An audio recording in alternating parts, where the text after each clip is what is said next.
He's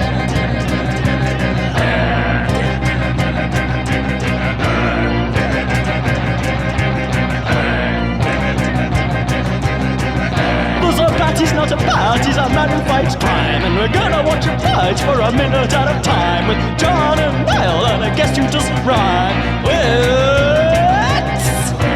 Bat Minute!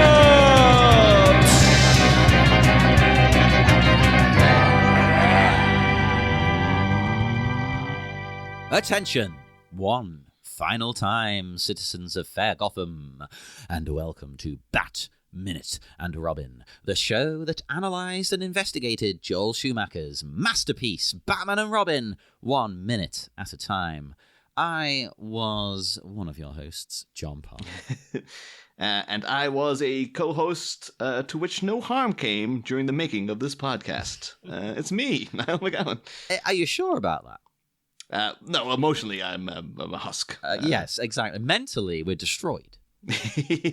Although that's the same with that might not have anything to do with the show. It's just that, you know, I don't know if you're aware of the last couple of years, but a lot of stuff's been happening. I know, loads of COVID, World War III, covering Batman and Robin 1 minute at a time. There's a lot of bad things happening in the world. Nah, we had a great time doing this. Yeah. This is minute 125. The minute starts with one more shout out to the good old City of Justice and love. And it ends with the end. Weird scenes inside the gold mine. Yeah. There's not a lot to talk about here, though. It's mostly sort of wrapping up. We've got like ones about the music score, mostly like mixed by, stuff like that. An important job, but do we need to talk about it? I've got notes mostly on Aftermath and Legacy. Oh, save that then for when I finish, because that sounds like my favorite thing, so I can blitz through anything I've got.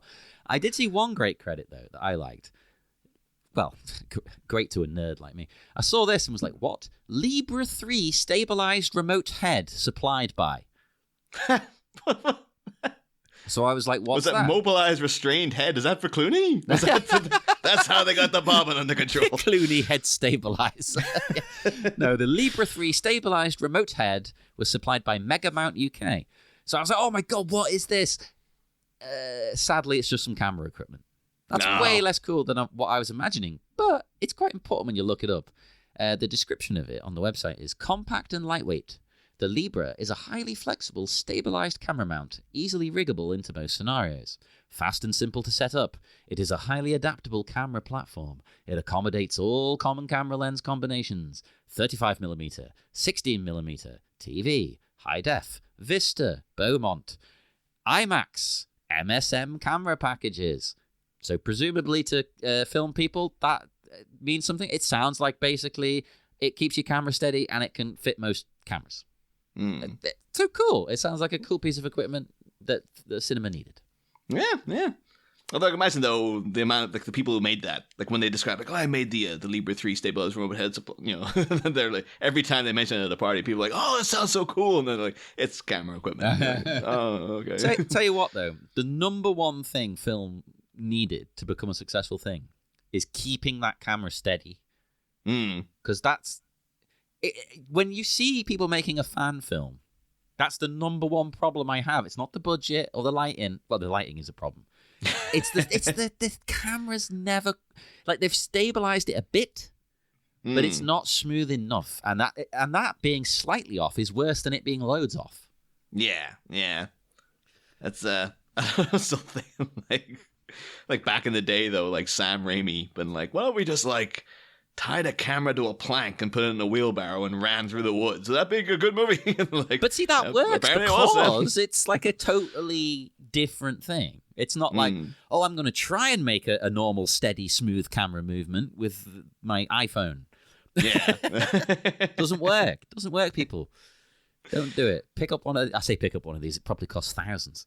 I imagine if it fits IMAX cameras and all kinds of crap. You know. I was surprised, though, because, that's part of, like, the special thanks to. I don't think any of the other Batman movies did a special thanks to, like, the city of Los Angeles or the city of Long Beach. The city of love.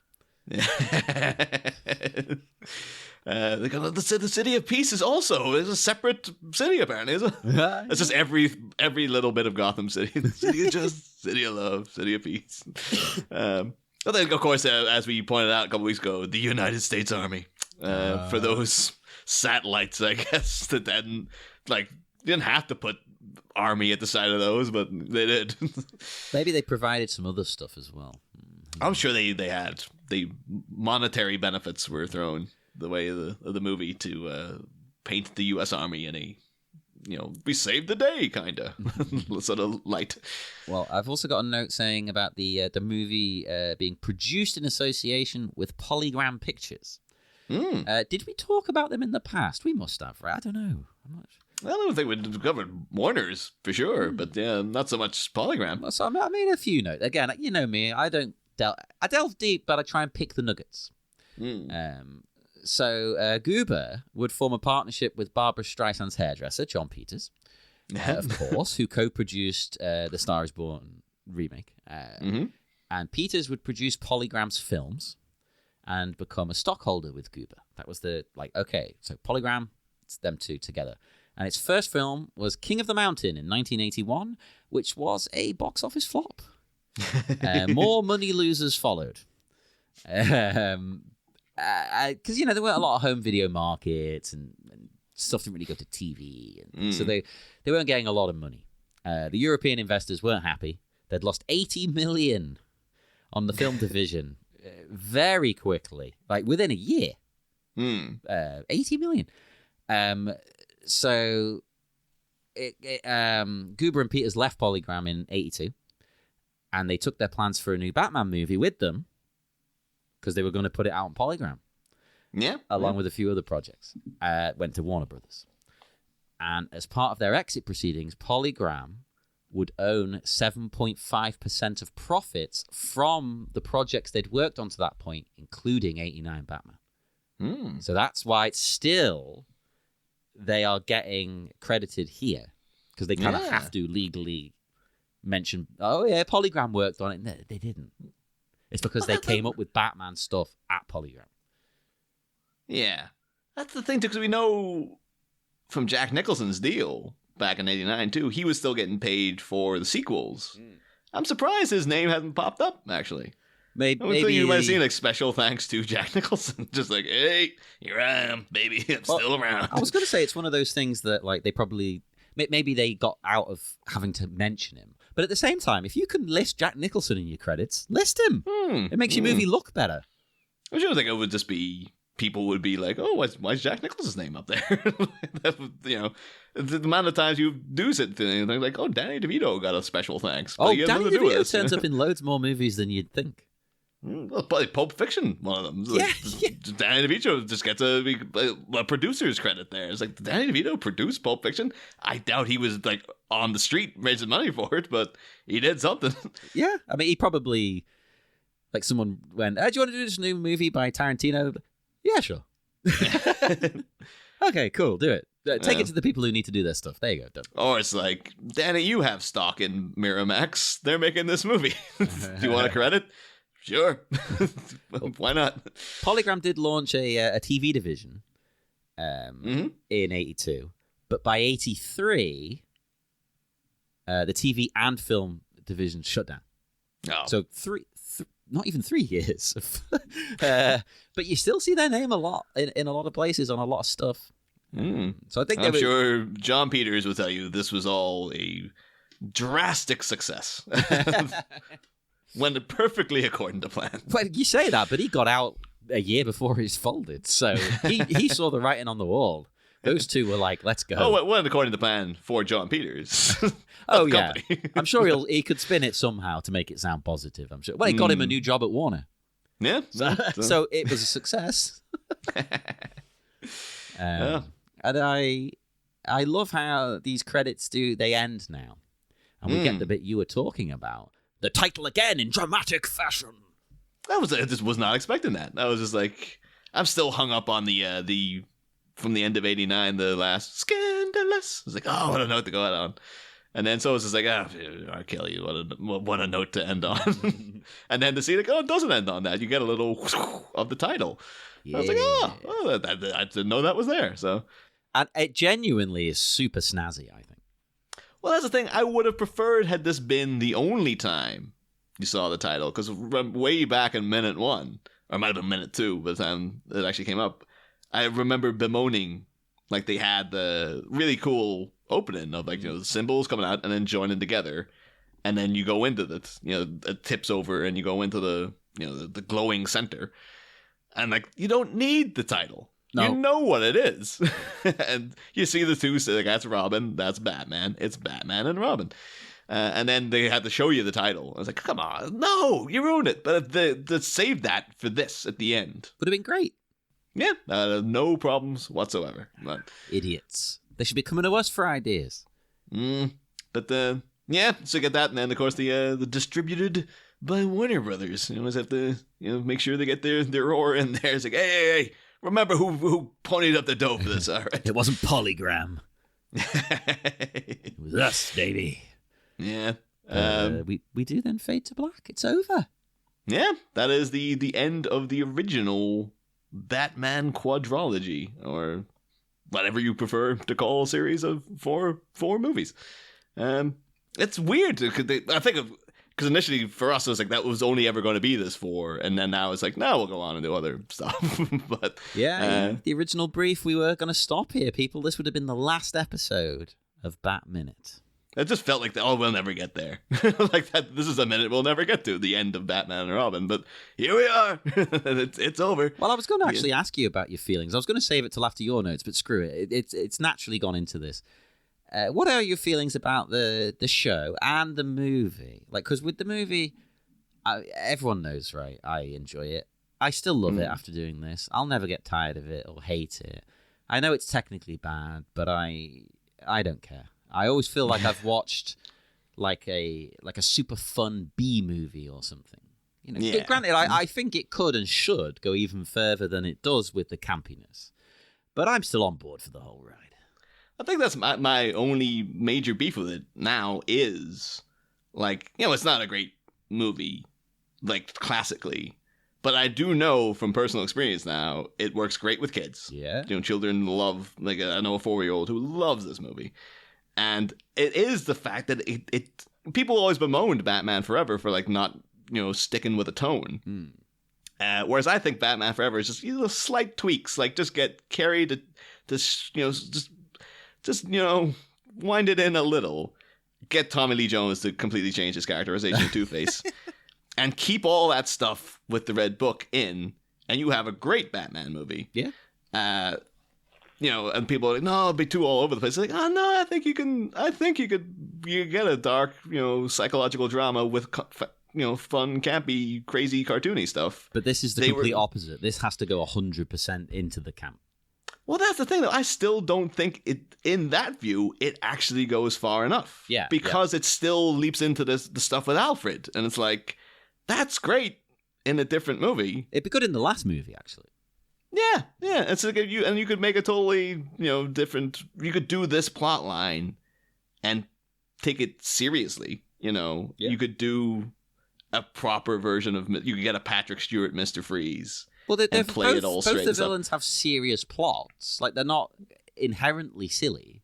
Yeah, and it's.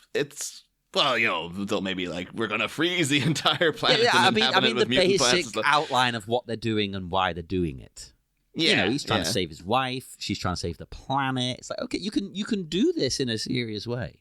Yeah, but it seems it's still of the mindset. Whereas, like, you know, Batman '89 was a comic book adaptation, but it's essentially a gothic drama. Like, and it's got crazy, kooky stuff with the Joker, but he's also quite a scary character. And then Batman Returns the same, kind of like, it's like a really warped, kind of a comedy at times, but it's just a really weird fetishistic gothic movie. This, I feel like, if you're gonna try to deliver what, you know, the lighter tone, it still plays it a little straight too much at times. I get that. Whereas I feel it should be flat out a comedy. Just take all the Alfred stuff out, and like all those puns we bemoaned them taking out of the movie, put them back in.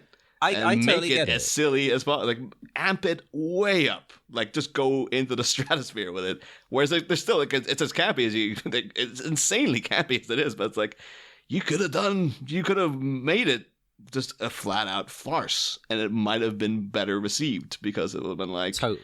yeah, it just feels it's still kind of riding this line of credibility where it's like, you're not there, man. You know, you're not.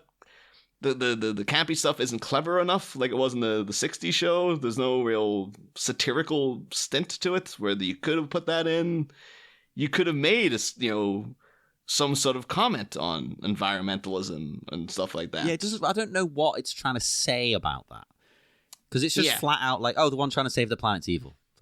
What? Yeah, and I've seen interviews with Uma Thurman where she was stressing, like, I should emphasize, I have no problem with, like, environmentalists. Like, this is just a comic book movie villain. Oh, so she knew how it would be perceived that way. Yeah. Okay. And she really didn't want to be like, oh, you're mocking environmentalists. She's like, no, I believe in those causes. This is just a silly villain. And it's like, but you could have made a comedy movie and also have had a point to it. Whereas now it's like, it's a lot of goofy fun. And like, I can't stay mad at Arnie. Like, I'm just never mad at Arnie about it. It's like, oh, Arnie's doing a great job and stuff. And like Uma, so much of the stuff, really, really enjoy it. And it's good. Like, it's good to watch with children. It's good to watch with like a couple of beers. That's how I usually watch it. I sit down with a 6-pack, like, let's go, baby, Batman and Robin. But would I, like I did with the Batman the other week, wander into the cinema to get a fix of Batman and Robin, and then actually sit and watch the whole thing, like stone cold sober, and be like, "Yep, I just wanted to sit and watch, with no, without any kind of ironic, irony behind it or anything." And you're on your own as well, aren't you? Okay, yeah. So it's like it's the thing is, like, I can't. I know we can go into it's such a toyetic capitalist venture, like it's just a thing designed to spin toys, but like at the end of the day, Joel Schumacher's just like, I don't think he had any ill intention. It was all just like he wanted to entertain people and he wanted to make money for his investors and he wanted to make toys for children. And it's like, I think he went into it but like, I thought I was doing a nice thing for people. Everyone wins in his vision. People make money, people have fun. Okay, cool. But yeah, because if so, I still do think it's still definitely the worst of the four to me. I enjoy it more than Forever. I get what you're saying about Forever being a better film, but the first two are masterpieces, and then this one I have such fun with. So whereas Forever's like, it's okay. Forever, I think I can't be objective about Forever because it is so much like it's entirely nostalgia. Well, like and also, listeners, let me just say, I'm judging these against each other. Like in the wider world, I mean, I'd still watch Forever over a lot of other films in the world. I'm not saying it's a bad movie. I mean, you heard me talk about it for ages. But yeah, I mean, like, and then in terms of like, I was asking about what I think about the show. It's like, I thought the show went well. Very good. 10 out of 10. 10 out of 10. But you're going to turn around and because I'm in a disaster. No, I just thought it'd be nice to sort of reflect back on what would have been our original ending and just think, like, oh, look how far we've come. Yeah, I don't even want to hear the first, like, 10 episodes again or anything like that because I'm sure we're like, hello, my name is John. And, yeah, I remember like about 2 years ago, I would have been like, I'm so proud of that 89 season. I think that was just flawless. And now I'd be like, I couldn't listen to an episode of that. I would dread, like, oh my God, we probably missed so much and we probably were just, I don't know if we even knew what we were doing back then. Exactly. And you know what? Everyone's been through it. Star Wars Minute have been through this exact thing. They've talked about it on their show. So yeah. But I mean, like I've enjoyed making the show. I hope people have enjoyed listening to it at least. Like, still getting steady downloads. Yeah, I'm always just hoping for some more feedback because when you're in there editing, you're like, are people enjoying this? I don't know. But that's the thing, though. I get it. Like, I listen to so many podcasts because I commute and stuff, but I never give them feedback, and I feel bad about that because I'm in that boat of like. But I see the downloads now. People are downloading it, so don't worry. Your hard work is not in vain. You put it that way. Like I don't think I've ever one onto a podcast page to be like, hey, good job, guys. Exactly. Like, whereas that's what I crave. I was hoping for somebody to be like, hey, you guys did that was really good. Exactly. People feel more obliged to send feedback. I mean, obviously our Facebook group is busy, but I'm talking about in the wider sense. When there's a problem. You know, like I don't review things on Amazon really unless they're crap. Yeah. Except the other day when I went away with the band and I had to buy a sleeping bag. That sleeping bag was so good. I immediately went on Amazon when I got back and reviewed it 5 stars. I was like, everyone needs to know how good this sleeping bag is. This is the greatest thing I've ever purchased in my life. Yeah. Like I was toasty and comfy sleeping on a sofa in a caravan. And I wasn't. Everyone else was freezing. I was fine. Yeah, yeah. I mean, like I know that too. So I remember like last year when I had to go through the Talk Liverpool, like their mental health sites. Oh and yeah, stuff. I've used them. And but they go on online reviews are terrible. Yeah. And then they were great with me. Like Great when I was with me actually as well. going, and I think it's because the only people who've bothered to review them are the ones who have something bad to say. Yeah. And they're usually just like all the reviews come off as people who are very impatient and stuff, and they're just like. They're just on the edge, and they're just like they're ready to erupt about anything. So I love the way we're talking about this as if we got negative feedback. I don't think we've ever had negative feedback, to be perfectly honest. We've had people point out things maybe we missed. I don't think we've ever had any flat out like this is crap. yeah. If we have, I would appreciate being shielded from it because I would be on the warpath after that. Yeah, but, it would annoy me. But as far as I've seen, we've never had that. We've had nothing but wonderful, positive interactions on our Facebook, our Twitter, our Instagram, things like that.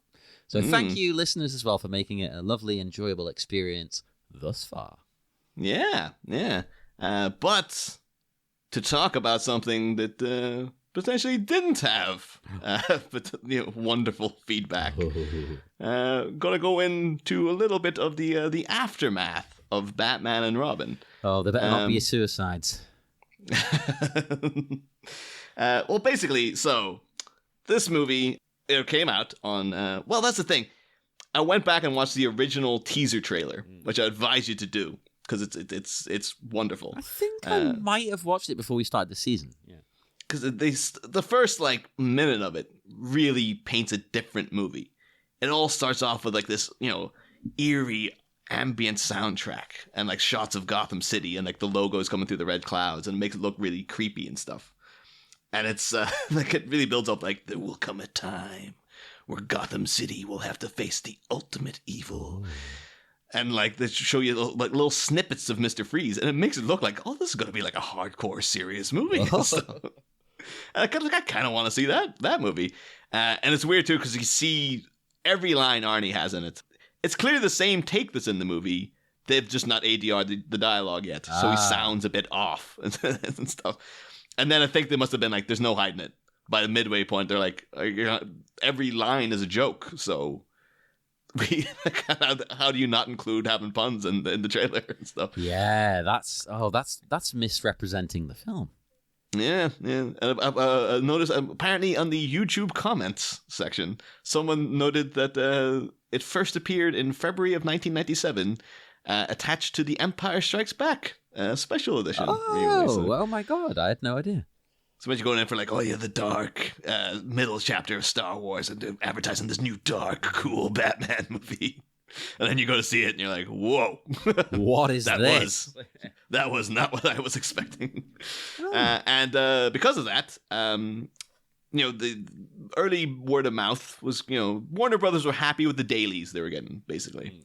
And, I think a couple of weeks after shooting had ceased, I say ceased, they'd finished. Ceased makes it sound like it was shut down or something, but like they were already hammering on about a 5th movie. And I'm not going to there's loads of details about Batman Unchained. Oh, yeah. And Batman Dark Knight. Oh. But I'm not going to talk about them now because they tie a lot more into Batman Begins, which we will be covering at some point down the line. So if you want to find out how Batman Begins came to be, you got to talk about the planned 5th movie of the original bunch. That is true.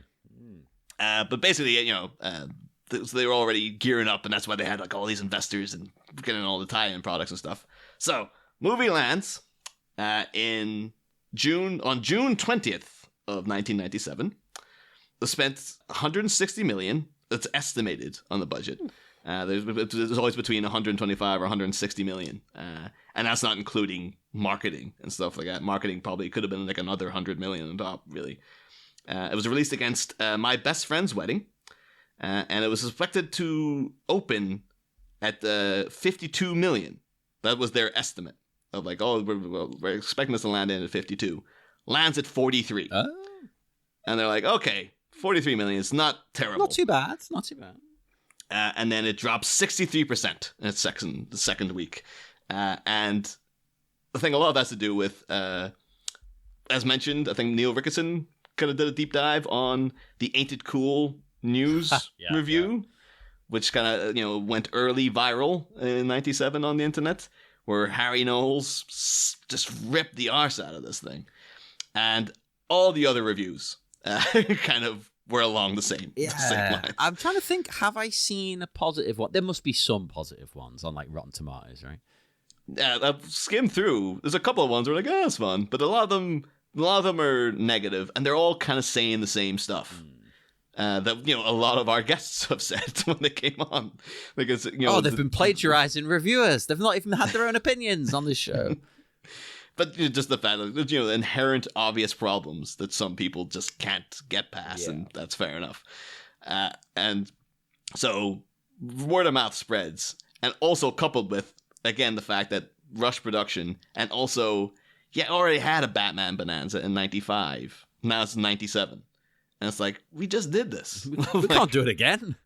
Yeah, it's kind of like, we give us a bit of time to breathe. It's like, 2 years isn't enough once you've had like an onslaught of a huge blockbuster. So I think a little bit of audience fatigue set in there as well. And basically, all the word gets around that this thing is a complete turkey. Yeah, and that point of the 90s. I don't think, nowadays people can, appreciate things ironically with a bit of time. You have cult status and stuff like this. But just to release it to the general public who are just looking for a simple, good movie, this is not no. It's just too much of an odd duck. And so, Akiva Goldsman's the first person to walk away. Joel's still kind of clinging on there. And then, as we'll cover when we talk about it, when we're covering Batman Begins down the line, at some point they pull the plug, then we have the sort of the aftermath of everything that occurred to to the people involved with this movie, which currently sits at 3.7 on IMDb. Way too low, quite frankly. I know it's not a great movie, but better than 3. That's the thing. People diss this movie. There's no way it's a 3. Come on. There's much worse films than this in the world. Just in terms of like the visual feast you're getting a lot of the time. Like, you gotta give them extra points for that. And it's currently on 12% of in Rotten Tomatoes. Come on. At the very least, I would say at the very least it's an average film. It's like, okay, it's fine. Yeah, it's fun. Yeah. And it got me curious though, because I started looking into like all the what happened to everyone who was involved, all the big players after. But I also went and looked at their highest rated and their lowest rated movies on Rotten Tomatoes. So basically, of course, where should we start here? We got Arnie. What do you think Arnie's next movie was after this? Off the top of your head, what would you assume it would be? After this? Oh, crap. Is this... Hang on, I'm racking my brain. This is after Eraser, isn't it? Yeah. I think Eraser was immediately prior to this. Hang on. I'm going through my Arnie sort of catalogue in my head. I'm gonna guess. You can edit out my ums and ahs. I'm gonna guess. Right, it's not Collateral Damage because that's a bit later. No. That's after like Terrorists and that's Sixth Day. Yeah, close. End of Day. Days must have been in my head. But that's in '99, so it took a good gap there. And the thing is, because it goes from this to End of Days, which is not well received either. No, I love it, but it's not well received. Yeah, he had a brief cameo in the Bon Jovi "Say It Isn't So" music video where he reprised his role of the Terminator. And then that's the thing. Then it's like after that, the 6th day, Collateral Damage, and it's like, oh man, like it's a proper massive downward spiral for Arnie now. Like it's like he didn't bottom out or anything, and obviously comes into being governor of California. In the next within 10 years after. Yeah, but he's no longer making the biggest movies in the world.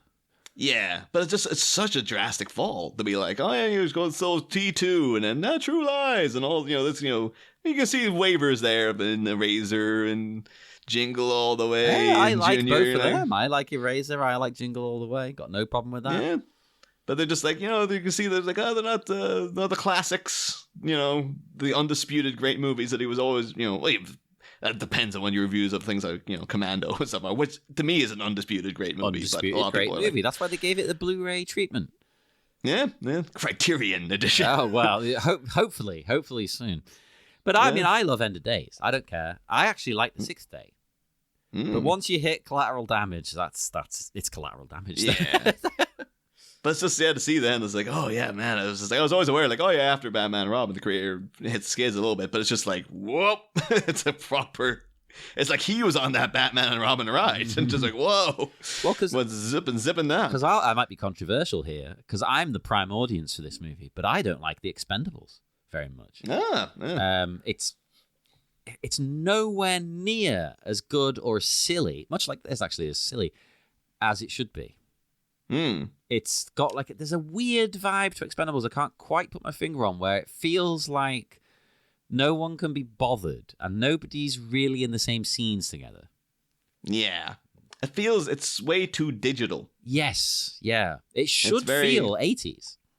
And things like I think a lot of it's because it has CGI gore. Because no one can be bothered.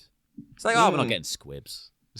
It's like, yeah, because we all have the joy of like all those old movies. It's like, oh yeah, it's gore. You just know they're out there in the gunk. Yeah. And it's like, no, there's no gunk. It's all done with computers. It's like, and I get it. They're old. They don't want to be bothered. But well, don't make it then. Yeah. I'll say that I enjoyed the second one though, but mostly for Jean-Claude Van Damme karate kicking and like a dagger into Channing Tatum's chest. I was going to say that's the best thing in all three of them, because we watched that together, drunk, and I think it was. Oh, I shouldn't be saying this. I think it was an illegally downloaded cam rip or something. Oh, yeah. It's the best way to watch Expendables. It made it look better because it should look crap. It should look like you're watching it on a VHS. Yeah. I think you re-release those movies with a VHS grain attached to them. And I know it's too late now. You can't really go back and fix the effects to make them practical. No, I reckon put a filter on, right? I have the Red Letter Media movie, Space Cop.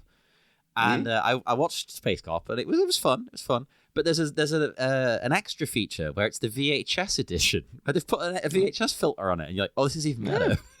Yeah. That's totally what they should do, though. But then I went and looked at Arnie's highest rated and lowest rated, and I was surprised because his lowest rated you'd never guess. It was 0% for The Villain, which we've mentioned several times. I wouldn't have guessed that. I would have picked something else. Yeah, that's just like I recorded it on my dad's Skybox. It was on like, True Movies or something. A lot of times I was home. Try watching it. It's like, no, it's just terrible. but he has something at 100%. I did not expect it to be 100%. Do you want to take a stab at what it is? Okay, because you're asking me, it's definitely not T2 then. So I think it's going to be something that in a way has a broader appeal. So there can be no dissenting voices. Because T2, as much as we adore it, like say my mum would be like, well, okay, it's all right, 6 out of 10. She wouldn't really care. So I'm going to go with Twins. No. You kind of went... This is why I was surprised by it, because I would have thought T2 would have the most broad appeal. Yeah, but some people don't like action, and it's long, and they don't like violence, do they? So I thought, well, there'll be a few dissenters there. But the one movie's got 100%, The Terminator. My favorite one? What? I'm vindicated after all these years. And I just always thought T1 would be like, I know, it's like, oh, absolutely undisputed classic. But I would have assumed Terminator 2 would have the 100%, and then T1 would be like 92 or something. But more people have seen T2, so there's a broader pool of people to dislike it. That's the no, thing. it could be. Yeah, it could be. That's what it is. The second lowest rated is Batman and Robin. Oh, come Unfortunately. on. He's got worse movies. Jesus Christ. What's wrong with people? And I was more surprised because leafing through, I saw that Terminator 3, True Lies, and Commando have the same percentage. Right, no, that's right. Commando, absolute classic. One of the greatest Arnie movies. True Lies, very good. Yeah. Terminator T3, 3, very average. yeah. Shouldn't they're exist. all. And I was just more surprised. It's like it's 63%.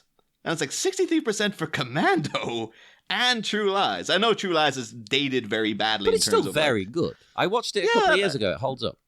I remember most people thinking like True Lies as an action movie. It's like, oh, it's one of the greatest action movies ever made. So I was stunned to see it that low. And it's very 90s, whereas Commando is very 80s. Totally different tone and style. I also did look as well, because we were talking about Arnie and Stallone's rivalry throughout, and one thing I think we forgot to mention was that their rivalry began at the Golden Globes in the 70s when Stallone didn't. He got Golden Globes for everything for Rocky except like Best Actor. Oh, And Arnie had won for that. What do they call it? The Stay Hungry, the movie he actually won a Golden Globe for in the 70s, and everyone just forgets. Oh yeah, even I forgot about that. And Arnie was just cackling so much. He got into Stallone's head, like he was up like It's a bodybuilding contest, and he's he Lou Ferrigno'd him. He was just like, yeah, no matter the fact that Stallone's flying high with Rocky, Arnie's just got this one thing, but he managed to psych him out. And apparently Stallone picked up a vase of flowers and threw it across the room. Oh my god! And I know, obviously, if I was Stallone, like I would be thinking and feeling the same thing. But the thing is, like when you discover actually Arnie's personality, you know he doesn't mean it. And I'm not saying that makes it right, but he's just doing it. Like, because I watched a video of him the other day on YouTube, and he had nothing but good things to say about Lou. He was just praising Lou Ferrigno. So you know it's nonsense. He's just doing it to be a dick. Arnie in the news there, that's weird to hear him mentioned on the BBC News the other day, out there delivering a message to the people of Russia as well. Yeah. Trying to go like break through the propaganda and stuff. They're just like, no, you've been lied to. Your country's involved in an unjust way. I was like, oh, Arnie stepping. It was just weird though. Like of all the celebrities to get coverage in the BBC News, Arnie stepping up to be like, I will take care of this. Well, I mean, he's got a lot of personal stakes in this, not just because he's played a Russian. But I fell deeply in love with the Russian people after. Like Germany as a history on all kinds of sides of the political spectrum, no matter what your opinions are, of propaganda being directed at people both from left wing, right wing, east, west. Like they've been caught in a battleground of all this kind of. So he grew up with this kind of crap. He knows everyone's telling you nonsense. He gets it. Yeah. But I just decided, because we talked about the fact that Arnie tricked Sylvester Stallone into starring in Stop or My Mom Will Shoot. Brilliant. And I was just like, oh, I wonder if like maybe Stallone got the last laugh and Stop or My Mom Will Shoot is rated better than Batman and Robin. And the cruelest thing is that Batman and Robin's got 12% on Rotten Tomatoes. 11, exactly. Yes. Arnie loves that. He's One more. And I was actually surprised too. Stallone's highest rated movie, what would you assume that would be? Okay, hang on. Let me look up his filmography, because that's not cheating. Just so I've got them all I would never have guessed this one. It would have been like a what? So it's not Rocky then. So it's not Rocky. No. Shockingly enough, no, not Rocky. Because I personally would say that's his best film. Is Rocky 1. That's a genuine masterpiece of cinema. But let's have a look. Let's go to I almost said filmography, right? And it's film. Yes. Not anything else. Okay. It's definitely not Party at Kitty and Studs. Okay. That was it, exactly. Yeah. Oh, he's in MASH. I didn't realize he's in the movie MASH as soldier in catering area. He's in Bananas. You want some mash? I forgot he was in Bananas. We're not allowed to talk about that movie anymore. Staying Alive, Man on Street, Rhinestone, No. No. I'm not guessing Rhinestone. Right, I'm going through. Oh, Over the Top. Oh, yes. Right, I'm gonna say, his highest rated movie is. Let's go with Cliffhanger. Oh, I'm surprised you went for Cliffhanger. I'm trying to think outside the box because you wouldn't ask me the question if it was an obvious one, would you? Well, here's the thing. I think it's because I would have always assumed Rocky. Yeah. And the actual answer is it's almost like a bit of a punch in the gut to Stallone. Because the highest rated movie he has is 95%, and it's Creed. Oh. So someone coming in and taking his baby, and then just getting better results. And I like Creed, but it's nowhere near as good as Rocky. Yeah, it feels really like, imagine Stallone himself would be like, oh, I mean, I guess I did a pretty good job too, you know. But see, now this is why I don't trust these ratings. It's not, I don't trust them. They're aggregated, you know. But there are more reviewers now. But then that also opens it up to more dissenters again. So that's insane to me. Creed is a good movie. I would recommend you watch Creed. It's not a patch on Rocky. No, I would not say so at all. No. So I was trying to think outside the box. I was like, okay, he was still at the height of his powers around Cliffhanger. It's pre-Judge Dredd. So I was like, okay. This is the poster for Cliffhanger is Stallone going, you've only seen a fraction of my power. Oh, actually, you know what's shocking, though? Cliffhanger's immediately after Stop or My Mum Will Shoot. Oh. But Cliffhanger was huge. It's that lowly rated. I would have thought Cliffhanger would be like in the 60s. No, I mean like that's the next movie he did. Oh, but what okay, I mean, okay, so I mean, like you'd think "Stop on My Mum Will Shoot" would have been his beginning of decline, but no. I think he was because of Arnie messing with him. He was just like a roller coaster the whole time. Pretty much, when you look at his career, it's up and down and up and down. I didn't even remember he had a uncredited bit in Men in Black. Oh, yeah, I think he's like one of the aliens on the screen or something. Yeah. Then he follows it up with Copland. Oh man, great movie. Yeah, see, insane. Well, to be fair, the Men in Black also great, but but his appearance in it isn't. It's like okay, okay, fine. I mean, he then I should have guessed Ants. I forgot he was in Ants. Better than A Bug's Life. Hey everyone, Niall in editing here to announce that. Because this episode, shockingly, ran long, we've actually now turned it into a two-parter. So you have another episode coming after this, rather than cut up the 90 minutes we ended up recording for into a bunch of bonus episodes, because it's all relevant. We figured, why not just round out the week and give you two parts to this denouement.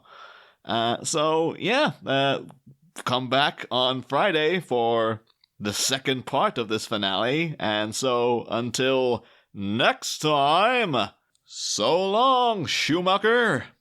The credits close and we finally clear the room, closing the chapter on our preferred poisonous plunderer with the noxious nom de bloom. Had to get that one in before the end of the season. It's time for the Clooney bat to flap into the midnight sky, while his bachelor bird buddy is destined for a knockoff CSI. But while Arnie deals with the collateral damage of this movie's legacy, what fortunes did fate have for the rest of the Batman and Robin team? We analyze an aftermath in our finale on Friday, Bat fans. Same Bat Pod, different Bat Minute. We'll be back.